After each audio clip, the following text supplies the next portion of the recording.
আজ জনগণের রায় নির্বাচিত সরকার দেশ পরিচালনা করছে। দেশের প্রশ্নে আমরা সীমান্ত বাহিনীকে আরো আধুনিক ও সুসংহত করব ইনশাআল্লাহ।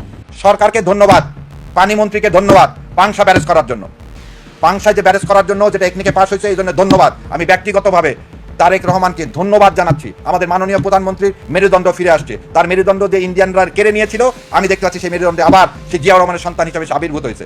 ভারতের দাদাগিরি আর পানি নিয়ে নোংরা রাজনীতির দিন এবার শেষ, কারণ অবশেষে বাংলাদেশের দক্ষিণ পশ্চিমাঞ্চলকে স্বয়ং জমের হাত থেকে বাঁচাতে চরম এক মাস্টার স্ট্রোক দিয়েছেন প্রধানমন্ত্রী তারেক রহমান। আর এতেই যেন রীতিমতো ঘুম হারাম হয়ে গেছে দিল্লির কর্তাবাবুদের। দেশের মাটিতে পা রেখে তারেক রহমান বলেছিলেন, আই হ্যাভ এ প্ল্যান। কি সেই পরিকল্পনা তা তখনই খোলাসা করেননি, রহস্য রেখেছিলেন সময়ের হাতে।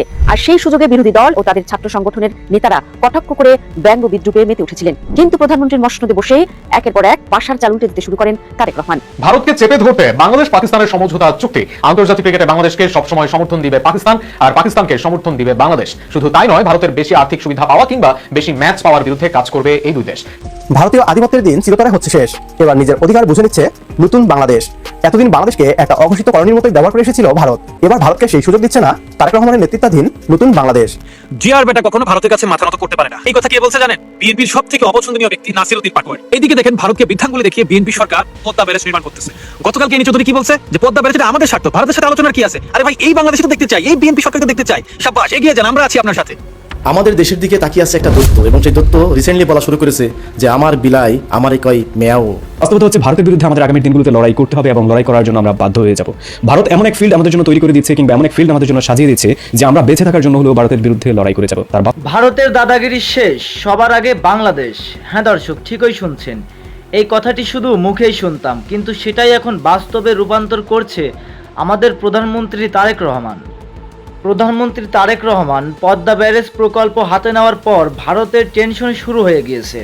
এতদিন যারা বাংলাদেশকে নিয়ে দাদাগিরি দেখিয়েছে, এখন তাদের কপালে চিন্তার ভাঁজ পড়ে গিয়েছে। দর্শক, বাংলাদেশ এবং ভারত চলমান রাজনৈতিক প্রেক্ষাপটকে বিশ্লেষণ করে বেশ কিছু গুরুত্বপূর্ণ তথ্য নিয়ে এই ভিডিওটি সাজানো হয়েছে। ভিডিওর শুরুতেই বেশ কিছু ভিডিওর অংশবিশেষ আপনারা ইতিমধ্যেই দেখেছেন। মূলত এখন সেই ভিডিওগুলোর বিস্তারিত আলোচনা দেখাবো। তার আগে বলি, যারা এখন পর্যন্ত আমাদের চ্যানেলটি সাবস্ক্রাইব করেননি তারা অবশ্যই আমাদের চ্যানেলটি সাবস্ক্রাইব করে পাশে থাকা বেল আইকনটি বাজিয়ে যাবেন। অতএব চলুন কথা না বাড়িয়ে একটি লাইক দিয়ে ধারাবাহিকভাবে সম্পূর্ণ ভিডিওটি দেখে আসি। ভারতীয় আধিপত্যের দিন চিরতরে হচ্ছে শেষ। এবার নিজের অধিকার বুঝে নিচ্ছে নতুন বাংলাদেশ। এতদিন বাংলাদেশকে একটা অঘোষিত কলোনির মতোই ব্যবহার করে এসেছিল ভারত। বাংলাদেশের সমুদ্রবন্দর থেকে শুরু করে রেলওয়ে অবকাঠামো এবং সমুদ্র সীমা সবকিছুই ভারত নিজেদের বাপদাদার সম্পত্তির মতোই ব্যবহার করেছে। এমনকি বাংলাদেশের আকাশের উপর দিয়ে বিমান চালিয়ে কোটি কোটি টাকা লাভ করলেও ট্যাক্স দেওয়ার প্রয়োজন মনে করেনি ভারত। অথচ বাংলাদেশের এয়ারলাইন্সগুলোকে ভারতের আকাশ ব্যবহার করতে মোটা অঙ্কের অর্থ গুনতে হচ্ছে প্রতিনিয়ত। এবার ভারতকে সেই সুযোগ দিচ্ছে না তারেক রহমানের নেতৃত্বাধীন নতুন বাংলাদেশ। বাংলাদেশ সরকারের নতুন রাডার এখন ভারতের গলার কাটাতে পরিণত হয়েছে। বাংলাদেশের নতুন রাডার নিয়ে চিন্তায় ভারত। বিস্তারিত থাকছে আজকের এই ভিডিওতে। বাংলাদেশের আকাশ প্রতিরক্ষা ব্যবস্থার নামে এতদিন কিছুই ছিল না। মান্ধাত্তা আমলের পুরনো রাডার দিয়ে বাংলাদেশের সবচেয়ে বড় এবং একমাত্র বিমানবন্দর এতদিন চলাচল করেছে। এই সুযোগ ভারত ভালো করে নিয়েছে। বাংলাদেশের সমুদ্র থেকে গ্যাস চুরি করা থেকে শুরু করে বাংলাদেশের আকাশকে ইচ্ছামতো ব্যবহার করেছে। বাংলাদেশের কাছে শক্তিশালী রাডার না থাকায় ভারত এই সাহস করতে পেরেছিল। বাংলাদেশের স্বাধীনতা এবং সার্বভৌমত্বের সাথে মশকরা শুরু করেছিল ভারত এবং মিয়ানমার। গণ অভ্যুত্থানের পর পাল্টে গিয়েছে সবকিছু। মেরুদণ্ড ভেঙে যাওয়া বাংলাদেশের সামরিক বাহিনীকে আবারও সোজা করে দাঁড়াতে একের পর এক হাতিয়ার আমদানির চুক্তি করেছে বাংলাদেশ। এবার বাংলাদেশের আকাশ প্রতিরক্ষায় আরও এক ধাপ এগিয়ে গিয়েছে লাল সবুজের এই দেশ। বাংলাদেশের হযরত শাহজালাল আন্তর্জাতিক বিমানবন্দরে যুক্ত হয়েছে শক্তিশালী এল রাডার। হযরত শাহজালাল আন্তর্জাতিক বিমানবন্দরে আধুনিক রাডার সিস্টেম ও এয়ার ট্রাফিক ম্যানেজমেন্ট সেন্টার এটিএমসির উদ্বোধনের মাধ্যমে আকাশসীমা নজরদারিতে এক নতুন যুগে প্রবেশ করেছে বাংলাদেশ। ফরাসি কোম্পানি থেলসের নির্মিত এই আধুনিক ব্যবস্থার ফলে এখন থেকে দেশের সমগ্র আকাশসীমা রিয়েল টাইম নজরদারির আওতায় আসবে, যা উড্ডয়ন নিরাপত্তা ও পরিচালনা দক্ষতা কয়েকগুণ বাড়িয়ে দেবে। ভারতের মাথা ব্যথার কারণ হয়ে দাঁড়িয়েছে বাংলাদেশের এই রাডার।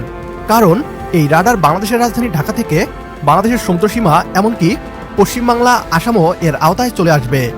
ফলে বাংলাদেশের চোখ ফাঁকি দিয়ে ভারত কিছু করার সাহস এখন আর দেখাতে পারবে না।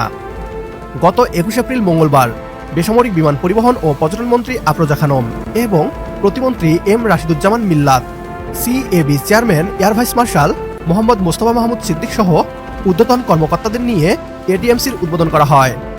942 কোটি টাকা ব্যয়ে বাস্তবায়িত এই প্রকল্পের কাজ শুরু হয়েছিল। বেসামরিক বিমান চলাচল কর্তৃপক্ষ জানায়, আগের রাডার ও এয়ার ট্রাফিক কন্ট্রোল সিস্টেমটি ছিল প্রায় 35 থেকে 40 বছরের পুরনো, যার মাধ্যমে পুরো আকাশসীমা বিশেষ করে বঙ্গোপসাগরের উপর নিয়ন্ত্রণ রাখা সম্ভব হতো না। নতুন সিস্টেমের মাধ্যমে ঢাকা থেকে 650 কিলোমিটার এবং বঙ্গোপসাগরে 833 কিলোমিটার পর্যন্ত ফ্লাইটগুলোর সঙ্গে যোগাযোগ রক্ষা করা সম্ভব হবে। এর ফলে গভীর সমুদ্রসীমার উপর নিয়ন্ত্রণ প্রতিষ্ঠার পাশাপাশি আন্তর্জাতিক ফ্লাইটের ফ্লাইং ওভারচার্জ থেকে উল্লেখযোগ্য রাজস্ব আয়ের সুযোগ তৈরি হবে। বাংলাদেশের আকাশসীমা ব্যবহার করে ট্যাক্স না দেওয়া ভারতীয় এয়ারলাইন্সগুলোর এখন 12টা বাজতে চলেছে। বাংলাদেশের আকাশসীমা অতিক্রম করলে ভারতকে এখন বাংলাদেশকে অর্থ পরিশোধ করতে হবে, যা এতদিন ফাঁকি দিয়ে এসেছে ভারত। এছাড়াও বঙ্গোপসাগরে বাংলাদেশের সীমানায় কর্তৃত্ব স্থাপন হবে বাংলাদেশের। অতীতে আমরা ভারত ও মিয়ানমারকে বাংলাদেশের সমুদ্র সীমায় এসে গ্যাস ও তেল তুলে নেওয়ার পায়তারা করতে দেখেছি। এবার সেই সুযোগ তারা পাচ্ছে না। শক্তিশালী রাডারের পাশাপাশি বাংলাদেশের দরকার আকাশ প্রতিরক্ষা ব্যবস্থা, যা যুদ্ধকালীন সময়ে দুশমনের মিসাইল থেকে বাংলাদেশের মানুষের জানমালকে রক্ষা করবে। একমত হলে কমেন্ট বক্সে ইয়েস লিখে জানিয়ে দিন আমাদের। সেই সাথে ভিডিও শেয়ার করে দেখার সুযোগ করে দিন আপনার বন্ধুদের। আপনার একটি শেয়ারে হয়তো অনেকেই জানবে বাংলাদেশের ইতিবাচক খবরগুলো। ভারতের দাদাগিরি আর পানি নিয়ে নোংরা রাজনীতির দিন এবার শেষ, কারণ অবশেষে বাংলাদেশের দক্ষিণ পশ্চিমাঞ্চলকে স্বয়ং জমের হাত থেকে বাঁচাতে চরম এক মাস্টার স্ট্রোক দিয়েছেন প্রধানমন্ত্রী তারেক রহমান। আর এতেই যেন রীতিমতো ঘুম হারাম হয়ে গেছে দিল্লির কর্তাবাবুদের। বছরের পর বছর ধরে প্রতিবেশী বন্ধুত্বের ফাঁকা বুলি শুনিয়ে যারা আমাদের সঙ্গে লুকোচুরি খেলেছিল, আজ তাদের কপাল চাপড়ানোর সময় এখন চলে এসেছে। গঙ্গা চুক্তির মেয়াদ যখন ফুরিয়ে আসছে, ঠিক সেই সময় এমন এক বাউন্সার মারা হলো যে সাউথ ব্লকের বাঘা বাঘা নেতারাও এখন কুল কিনারা পাচ্ছে না। পানি নিয়ে অনন্তকাল অন্যের দয়ার দিক থেকে চাতক পাখির মতো তাকিয়ে থাকার দিন চিরতরে খতম। এবার নিজস্ব কেরামতি দেখিয়ে পানির ন্যায্য হিস্সা আদায় করে নেওয়ার এক অভিনব ভেলকি দেখালো তারেক সরকার। কি আছে এই বিশাল কর্মচক্রে, আর কিভাবে এটি পুরো ভূ রাজনীতির হিসেব নিকেশ উল্টো ইচ্ছে, তা নিয়ে রীতিমতো তোলপাড় এখন চারিদিকে। কারণ এই নতুন মাস্টার স্ট্রোক শুধু একটা সাধারণ প্রজেক্ট নয়, এটি হলো একটা কড়া জবাব। এই জবাবের ধাক্কায় দিলীপ কর্তাদের এখন রাতের ঘুম যেন উড়ে গেছে। এই নতুন জবাবের কথা জানার আগে একটু পেছনের দিকে তাকালে হয়তো পরিষ্কারভাবে বুঝতে পারবেন কেন এই মাস্টার স্ট্রোক এত বেশি জরুরি ছিল, আর কেনই বা এটা নিয়ে এত বেশি মাতামাতি হচ্ছে। ভারতের এই পানি নিয়ে খবরদারি কিন্তু আজকের কোনো নতুন ঘটনা নয়, এর শিকড় অনেক গভীরে পোতা।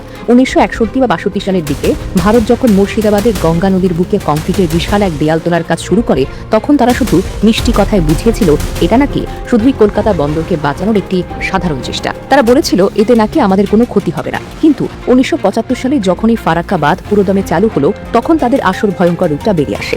বাংলাদেশ সীমান্ত থেকে মাত্র 16 থেকে 18 কিলোমিটার দূরে বসে পানির চাবি নিজেদের পকেটে পুরে নেয় দিল্লি। এরপর থেকে শুরু হয় চরম এক স্বার্থপরের খেলা। বর্ষাকালে যখন নিজেদের এলাকা পানিতে হাবুডুবু খায়, তখন তারা গেট খুলে দিয়ে আমাদের ভাসিয়ে মারে, আমাদের ঘর বাড়ি ফসল সবকিছু তলিয়ে যায়। আবার শুষ্ক মৌসুমে যখন আমাদের এক ফোঁটা পানির জন্য হাহাকার ওঠে, তখন তারা সব গেট বন্ধ করে দেয়, আমাদের একেবারে শুকিয়ে কাট করে দেয়। আন্তর্জাতিক নদী আইনের তোয়াক্কা না করে এমন গলাবাজি আর চিনিমিনি খেলার নজির বিশ্বে আর কোথাও যেন খুঁজে পাওয়া যাবে না। এই একতরফা মাতব্বাড়ির চরম মাসুল বাংলাদেশকে দিতে হয়েছে কড়াই কন্ডায়। একসময় শুষ্ক মৌসুমেও পদ্মায় যেখানে প্রায় 70,000 কিউসেক পানি টলমল করত ফারাক্কার কারণে, তা একদম তলানিতে গিয়ে ঠেকে মাত্র 20,000 কিউসেকে। এত বিপুল পরিমাণ পানির ঘাটতি যে শুধু পদ্মাকে ধুধুতে বালুচরে পরিণত করেছে তা নয়, বরং এর সাথে জড়িয়ে থাকা অসংখ্য শাখা নদীর একেবারে 12টা বাজিয়ে দিয়েছে। কৃষ্ণা, মাথাভাঙা, গড়াই, মধুমতি, চন্দনা, বারাসিয়া, ইসামতি এবং বড়ালের মতো নদীগুলো একসময় ছিল দক্ষিণ পশ্চিমাঞ্চলের প্রাণভ্রমরা। কিন্তু মিঠা পানির অভাবে এগুলো শুকিয়ে এখন খা খা করছে, দেখলে মনে হয় মরুভূমি হয়ে গেছে। অন্যদিকে কৃষি এবং মাছ চাষও লাল বাতি জ্বলার উপক্রম। কৃষকরা তো পানির অভাবে মাথায় হাত দিয়ে বসে আছে, পাশাপাশি জেলের জালেও মাছ আর ইচ্ছে না। পানি বিশেষজ্ঞদের মধ্যে মিঠা পানির চাপ কমে যাওয়ায় সমুদ্রে নোনা জল প্রবল বেগে ঢুকে পড়ছে লোকালয়ে। খুলনা, সাতক্ষীরা, বাগেরহাটে লবণাক্ততার প্রকল্পে সুন্দরবনের মতো অমূল্য সম্পদ আজ ধ্বংসের মুখে। গাছের পাতা হলুদ হয়ে যায়, পশু পাখিরা খাবার পায় না। সব মিলিয়ে এই ফারাক্কা ছিল বাংলাদেশের জন্য এক আস্ত গলার কাঁটা। দিনের পর দিন এই কাঁটা আমাদের গলার ভেতরে বিঁধেছিল, আর আমরা নীরবে সহ্য করেছি। কিন্তু অনন্তকাল তো কাউকে আর দাবিয়ে রাখা যায় না। দেয়ালে যখন পিঠ ঠেকে যায়, ঠিক তখনই আসল বাজিমাত করে যোগ্য নেতৃত্ব। ভারতের এই মাস্তানির মোক্ষম জবাব দিতে এবং ফারাক্কার অভিশাপ থেকে দেশকে চিরতরে রেহাই দিতে এক জাদুকরী চাল চেলেছেন প্রধানমন্ত্রী তারেক রহমান। এই যুগান্তকারী মেগা প্রকল্পের নাম দেওয়া হয়েছিল পদ্মা ব্যারেজ। এটি কোনো সাধারণ প্রজেক্ট নয়, এটি হলো ভারতের দাদাগিরির মুখে শক্ত হয়ে দাঁড়ানোর একটি চূড়ান্ত হাতিয়ার। তাদের চোখ রাঙানিকে বুড়ো আঙুল দেখিয়ে নিজেদের পায়ে দাঁড়ানোর এক বিশাল উদ্যোগ। রাজশাহীর কাছে পদ্মার বুকে মাথা তুলে দাঁড়াবে 2.1 কিলোমিটার দীর্ঘ এই বিশাল ব্যারেজ। কারিগরি দিক থেকে এটি এক চরম বিস্ময়। এখানে রয়েছে 78টি সিম্পল গেট এবং 18টি আন্ডার সুইচ, মাছের অবাধ চলাচলের জন্য 2টি ফিশ পাস এবং নৌযানের জন্য একটি নেভিগেশন লক। এটি শুধু পানি ধরে রাখার কোনো সাধারণ পুকুর নয়, বরং পুরো এলাকায় নদী ব্যবস্থাকে নতুন করে জ্যান্ত করে তোলার এক জবরদস্ত নকশা। এই নকশা বাস্তবায়ন হলে শুধু যে পদ্মায় পানি ফিরে আসবে তা নয়, বরং এর সাথে যুক্ত থাকা সব শাখা নদীগুলো প্রাণ ফিরে পাবে। নৌ চলাচল সহজ হবে এবং ব্যবসা বাণিজ্যের নতুন দুয়ার খুলে যাবে। শুধু তাই নয়, এই প্রজেক্টের সুবিধা শুনলে যে কারো চোখ যেন ছানা বড়া হয়ে যাবে। এই ব্যারেজের কল্যাণে নদীর 2 পার জুড়ে তোলা হবে 7টি অত্যাধুনিক স্যাটেলাইট শহর। সেই সাথে প্রায় 1.5 লাখ পরিবারের জন্য থাকবে সব রকমের সুযোগ সুবিধা মেশানো একটি গ্রামীণ টাউনশিপ। মানুষ যেখানে আধুনিক জীবনের সব স্বাদ পাবে। কর্মসংস্থানের কথা বলতে গেলে এটি এক আলাদিনের চিরাগ। বেকার যুবকদের এটি এক বিশাল আশীর্বাদ হয়ে এসেছে। প্রকল্প চলার সময় প্রায় 47,000 মানুষ সরাসরি কাজের সুযোগ পাবে, আর কাজ শেষ হলে দীর্ঘমেয়াদে প্রত্যক্ষ ও পরোক্ষভাবে প্রায় 9,27,000 মানুষের স্থায়ী রুটি রুজির ব্যবস্থা হবে। অন্যদিকে গড়াই ও মধুমতিতে 136 কিলোমিটার ড্রেজিং, হিসনা নদীতে 246 কিলোমিটার পুনর্খনন করা হবে। এতে করে দেশের প্রায় 37% মানুষ সরাসরি লাভের মুখ দেখবে। গণমাধ্যমের রিপোর্ট বলছে এই ব্যারেজ হলে সুন্দরবনে আবারও মিঠা পানির ঢল নামবে। তখন আর পানির লবণাক্ত নিয়ে মাথা ঘামাতে হবে না। সুন্দরবনে গাছপালা আবার সবুজ হয়ে উঠবে, পশু পাখিরা হারানো আবাস ফিরে পাবে। শুধু তাই নয়, সমতল ভূমিতেও যে ম্যাজিক দেখানো যায় তার প্রমাণ হিসেবে এই প্রকল্প থেকে 133 মেগাওয়াট জলবিদ্যুৎ পাওয়ার দারুণ সম্ভাবনা তৈরি হয়েছে। এই বিদ্যুৎ নিয়ে এলাকায় অনেক কলকারখানা চলেছে এবং সেই সঙ্গে মানুষের ঘরে ঘরে আলোও জ্বলবে। তাই এত বড় কর্মযজ্ঞ, তাই খরচের খাতাটাও বেশ ভারী। পানি সম্পদ মন্ত্রণালয় দেওয়া তথ্য মতে এই মেগা প্রজেক্টের সম্ভাবনা এরই মধ্যে পরিকল্পনা কমিশনে জমা পড়ে গেছে। সবাই এখন শুধু কাজ শুরু করার অপেক্ষার দিন গুনছে। 2026 সাল থেকে 2033 সালের মধ্যে এই কাজটা পুরোপুরিভাবে শেষ করার টার্গেট বেঁধে দেওয়া হয়েছে। মানে কোনো রকমের তালবাহানা ছাড়াই নির্দিষ্ট সময়ের মধ্যে কাজ শেষ করার নির্দেশ দেওয়া হয়েছে। প্রাথমিক ধাপে এর জন্য খরচ করা হয়েছিল প্রায় 33,497 কোটি টাকা। পুরো কাজ শেষ হতেই অঙ্ক গিয়ে দাঁড়াতে পারে 50,443 কোটি টাকায়। এই বিশাল টাকার অঙ্ক শুনে অনেকেই হয়তো ভাবছেন এত টাকা আসে কোত্থেকে। তবে এখানে লুকিয়ে আছে আরেক বড় চোখ। এই বিশাল টাকার পাহাড় জোগাড় করতে কারো কাছে হাত পাততে হবে না বাংলাদেশকে। সম্পূর্ণ সরকারি টাকাতেই এই প্রকল্প দাঁড় করানো হবে। অর্থাৎ বিদেশি কোনো সংস্থার কাছে ধরনা দেওয়ার দরকার নেই। বিশ্ব অর্থনীতির এমন টালমাটাল সময়ে এমন সাহসী সিদ্ধান্ত প্রমাণ করে তারেক সরকারের অর্থনৈতিক তেজ কতটা তুঙ্গে। তারা দেখিয়ে দিয়েছে বাংলাদেশ এখন আর কারো দয়ার পাত্র নয়। নিজের অর্থে এত বড় প্রকল্প বাস্তবায়ন করার সাহস এবং ক্ষমতা দুটোই এখন আমাদের আছে। দক্ষিণ ও পশ্চিমাঞ্চলের কোটি কোটি সাধারণ কৃষক মানুষ এখন আশায় বুক বাঁধছে। তাদের চোখে মুখে নতুন স্বপ্ন। এতদিন যারা পানির অভাবে জমি ফেলে রেখে দীর্ঘশ্বাস ফেলত, আজ তারা নতুন করে লাঙল গোছাতে শুরু করেছে। কারণ তারা জানে তারেক রহমানের এই কথা শুধু ফাঁকা বলি নয়, এটা বাস্তব চিত্র হতেও চলেছে। সবার মুখে একটাই কথা, এবার আর দিল্লির কোনো ফন্দি ফিকির একদমই কাজে আসবে না। আমাদের পানির ন্যায্য অধিকার আমরা ঠিকই কড়ায় গন্ডায় বুঝতে পারবো। অর্থনীতির অঙ্কে এই প্রজেক্ট এক নিরেট সোনার ডিম পাড়া হাঁস। যে 50,000 কোটি টাকা এখানে ঢালা হলো তা উঠে আসতে খুব বেশি একটা সময় লাগবে না। কারণ কৃষি, সেচ ও মাছ চাষের বিপ্লব ঘটিয়ে প্রতি বছর প্রায় 8,000 কোটি টাকা সলিড রিটার্ন আসবে দেশের কোষাগারে। কৃষকদের মুখে হাসি ফুটবে, জেলের জালে রূপালী ইলিশ ধরা পড়বে। তবে টাকার অঙ্কের চেয়েও এই ভূ রাজনৈতিক ধাক্কাটা অনেক বেশি জোরালো। বিশ্লেষকদের মতে 2026 সালের ডিসেম্বরে ভারতের সঙ্গে গঙ্গা চুক্তির মেয়াদ ফুরিয়েছে। ঠিক এই মোক্ষম সময়ে পদ্মা ব্যারেজের ঘোষণা আসলে দিল্লির প্রতি এক কড়া বার্তা হয়ে উঠবে। বাংলাদেশ বুঝিয়ে দিল অন্যের করুণার আশায় বসে থাকার পাত্র আর তারা নয়। দক্ষিণ এশিয়ার রাজনীতিতে পানি এখন শুধু পরিবেশের বিষয় নয়, এটি একটি কৌশলগত হাতিয়ার। আর এই খেলায় বাংলাদেশে মোটেও কাঁচা খেলোয়াড় নয়। এই মেগা প্রজেক্ট তারই এক জ্বলন্ত প্রমাণ। নিজের অর্থে নিজস্ব অবকাঠামো বানিয়ে নদীর অধিকার বুঝে নেওয়ার এই লড়াইতে বাংলাদেশ এখন মাথা উঁচু করে দাঁড়িয়েছে। তারেক সাহেবের এই মাস্টার প্ল্যানে ফারাক্কার দাদাগিরি চিরতরে মুছে গিয়ে পদ্মার বুকে আবারও ফিরে আসবে এক নতুন প্রাণের গর্জন। ভারতের ছক বানচাল করে দিয়ে নিজেদের অধিকার ছিনিয়ে আনার এটাই তো এক দৃষ্টান্ত সিদ্ধান্ত। দিল্লি কি শেষ পর্যন্ত বুঝে গেল বাংলাদেশকে দূরে ঠেলে রেখে আর চালাকি দেখানো যাবে না? ঢাকা কি এবার সোজা ভাষায় জানিয়ে দিল সম্পর্ক হবে, কিন্তু সেই সম্পর্ক আর আগের মতো এক পেশে হবে না? ভারত হঠাৎ কেন ভিসা সহজ করার আশ্বাস দিচ্ছে? চিকিৎসা, ব্যবসা, জ্বালানি, সার, প্রত্যর্পণ, এক বৈঠকে এত কিছু একসঙ্গে উঠলো কেন? হায়দ্রাবাদ হাউসের দরজা বন্ধ ঘরে কি শুধু সৌজন্যের হাসি ছিল, নাকি দক্ষিণ এশিয়ার নতুন রাজনীতির নকশা আঁকা হচ্ছিল? প্রথম কলকাতা আজ এসব প্রশ্নের চুলচেরা উত্তর খুঁজবে আজকের এই বিশ্লেষণে। দিল্লিতে বাংলাদেশের পররাষ্ট্রমন্ত্রী খলিলুর রহমান আর ভারতের পররাষ্ট্রমন্ত্রী এস জয়শঙ্করের বৈঠক বাইরে থেকে দেখলে খুব সাধারণ কূটনৈতিক ছবি মনে হতে পারে। দুই দেশের মন্ত্রী বসলেন, কথা বললেন, ছবি তুললেন, বিবৃতি দিলেন, ব্যাস গল্প শেষ। কিন্তু বাস্তবটা মোটেও এত সহজ নয়, কারণ এই বৈঠক এমন এক সময় হলো যখন বাংলাদেশে সরকার বদলেছে, পুরনো রাজনৈতিক হিসেব ওলটপালট হয়েছে, আর দিল্লির কাছেও পরিষ্কার হয়ে গেছে ঢাকাকে আর পুরনো খাতায় ফেলে মাপা যাবে না। একদিকে ভারত বলছে সম্পর্ক জোরদার করতে চায়, অন্যদিকে ঢাকা বুঝিয়ে দিচ্ছে সম্পর্ক থাকবে ঠিকই, কিন্তু এবার সেটা হবে হিসেব কষে, নিজের স্বার্থ সামনে রেখে। সবচেয়ে বড় কথা, এই বৈঠকের পর যে শব্দটা সবচেয়ে বেশি ঘুরছে সেটা হলো ভিসা। কিন্তু এই গল্প শুধু ভিসার নয়, এই গল্পের ভেতরে আছে দিল্লির কৌশল, ঢাকার বার্তা, আর অর্থনীতির টান, রাজনীতির চাপ, আর ভবিষ্যতের কূটনীতির নতুন রাস্তা। দিল্লির সুর হঠাৎ নরম কেন? চাপ বুঝেছে ভারত? এই প্রশ্নটাই এখন সবচেয়ে জরুরি। ভারত হঠাৎ কেন বলবে বাংলাদেশিদের জন্য ভিসা সহজ করা হবে, বিশেষ করে চিকিৎসা আর ব্যবসার মতো জরুরি ক্ষেত্রে? এর মানে কি দিল্লি সত্যি সম্পর্ক মেরামত করতে চাইছে, নাকি এটা কেবল পরিস্থিতি সামলানোর চেষ্টা? আসলে ভারত খুব ভালো করেই জানে বাংলাদেশকে দূরে সরিয়ে রেখে দীর্ঘমেয়াদে লাভ নেই। বাংলাদেশ শুধু একটি প্রতিবেশী দেশ নয়, বাংলাদেশ ভারতের পূর্ব দিকের নিরাপত্তা, উত্তর পূর্ব ভারতের যোগাযোগ, সীমান্ত স্থিতি, আঞ্চলিক বাণিজ্য, এমনকি বঙ্গোপসাগর ঘিরে কৌশলগত অবস্থানের ক্ষেত্রেও অত্যন্ত গুরুত্বপূর্ণ। তার উপর ভিসা প্রশ্নে দীর্ঘদিন ধরেই অসন্তোষ ছিল। বাংলাদেশের বহু মানুষ চিকিৎসার জন্য ভারতের উপর নির্ভর করেন, বহু ব্যবসায়ী নিয়মিত যাতায়াত করেন। এই জায়গায় জটিলতা যত বাড়ে ততই সাধারণ মানুষের মনে বিরক্তি জমে। দিল্লি সম্ভবত সেটা এখন বুঝেছে, তাই ভিসা সহজ করার আশ্বাস নিছক সৌজন্য নয়, এটা সম্পর্কের ভিতরে জমে থাকা অস্বস্তি কমানোর ইঙ্গিত। অর্থাৎ দিল্লি বুঝতে শুরু করেছে শুধু বড় বড় কূটনৈতিক কথা বলে লাভ নেই, সম্পর্ককে মানুষের জীবনেও নামাতে হবে।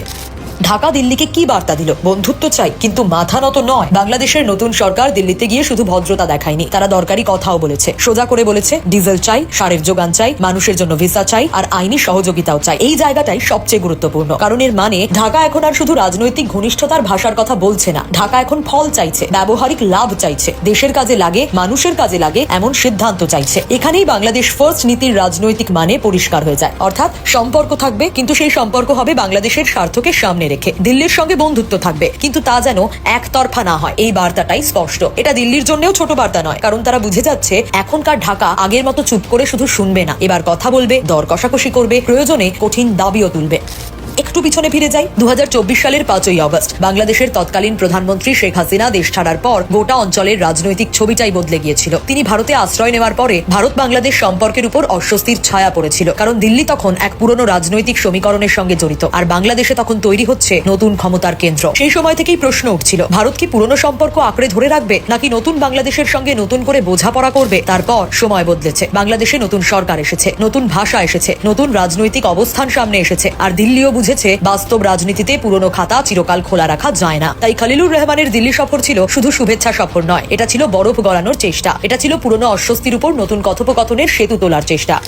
প্রত্যর্পণের দাবিতে ঢাকা কি দিল্লিকে অস্বস্তিতে ফেললো? এই বৈঠকের সবচেয়ে সংবেদনশীল দিক নিঃসন্দেহে প্রত্যর্পণ প্রসঙ্গ। বাংলাদেশের পক্ষ থেকে শেখ হাসিনা এবং সাবেক স্বরাষ্ট্রমন্ত্রী আসাদুজ্জামান খানকে দেশে ফেরত পাঠানোর অনুরোধ তোলা হয়েছে। এর রাজনৈতিক গুরুত্ব বিশাল, কারণ এর মাধ্যমে ঢাকা বুঝিয়ে দিল তারা শুধু হাসি মুখে ছবি তুলে ফিরে আসেনি, তারা কঠিন প্রশ্নও তুলবে। যে প্রশ্ন দিল্লির অস্বস্তি হতে পারে সেই প্রশ্নও তুলবে। এটাই নতুন কূটনৈতিক বাস্তবতা। এর মানে একটাই, বাংলাদেশ সম্পর্ক রাখতে চায়, কিন্তু নিজের রাষ্ট্রীয় অবস্থান ছেড়ে নয়। এবং দিল্লির সামনে বার্তাটাও স্পষ্ট, নতুন সরকার নিজের জায়গা থেকে কথা বলতে ভয় পাচ্ছে না। ডিজেল, সার কেন এত বড় ইস্যু? এই জায়গাতেই লুকিয়ে আসল হিসেব। অনেকে ভাবতে পারেন ডিজেল বা সারের কথা তো কূটনীতির বড় খবর নয়, আসলে এখানেই লুকিয়ে আছে আসল গল্প। কারণ ডিজেল মানে পরিবহন, বিদ্যুৎ, বাজার, খরচ, সার মানে কৃষি, উৎপাদন, খাদ্য, দাম। অর্থাৎ এগুলো কাগজের আলোচনা নয়, সরাসরি মানুষের জীবনযাত্রার সঙ্গে জড়িত। বাংলাদেশ যদি ভারত থেকে বেশি ডিজেল আর সার পায়, তাহলে তার প্রভাব সাধারণ মানুষের ঘর পর্যন্ত পৌঁছতে পারে। আর ভারত যদি এই জায়গায় দ্রুত ইতিবাচক সাড়া দেয়, তাহলে সেটা শুধু সরকারের সম্পর্কের কথা হবে না, মানুষের মনেও প্রভাব ফেলবে। দিল্লি যদি সত্যি নতুন সরকারের সঙ্গে কাজ করতে চায়, তাহলে এই জায়গায় দ্রুত ফল দেখাতেই হবে, কারণ কথার কূটনীতি যতই থাক, শেষ পর্যন্ত মানুষ দেখে কি বদলালো।